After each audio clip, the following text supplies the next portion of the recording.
কঠোর শাস্তি দেন।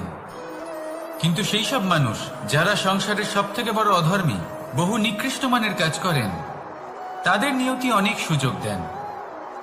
তাদের নিয়তি এরকম কঠোর প্রহার করেন না। এই ভাবনা কখনো না কখনো মনে আসেই। ভেবে দেখুন কেন? আসলে জীবনকে বেশিরভাগ মানুষ একভাবেই দেখে থাকেন, বিভিন্ন স্তরে একে দেখা উচিত। এবার আপনি বলুন, এই সংসারে কোনো অধর্মী কখনো প্রেরণার উৎস হতে পারেন? কখনোই নয়। যে মানুষ নিজের আত্মাকে মলিন করে ফেলেছেন, তিনি এই সংসারকে কিভাবে প্রেরণা যোগাবেন? উনি নিজেই বুঝতে পারেন না কোনটা করা উচিত, ধর্ম কোনটা। তাই নিয়তি তাকে একটা সুযোগ দেন, এটা বোঝার সুযোগ দেন যে কোনটা উচিত, কোনটা ধর্ম। সুযোগ দেন নিজের বিবেক জাগিয়ে তোলার, তাকে সুযোগ দেন নিজের অন্তরাত্মার ডাক শোনার। যখন তাতেও কাজ হয় না, তখন নিয়তির কাছে একটাই পথ বাকি থাকে, আর তা হল মহাবিনাশ।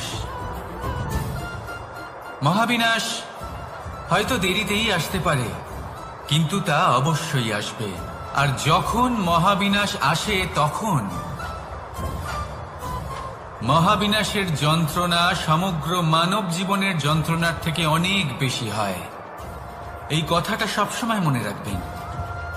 আর অন্যদিকে যে মানুষ ধর্মের পথে চলছেন, তার দ্বারা যদি কোনো ভুল হয়ে থাকে, তখন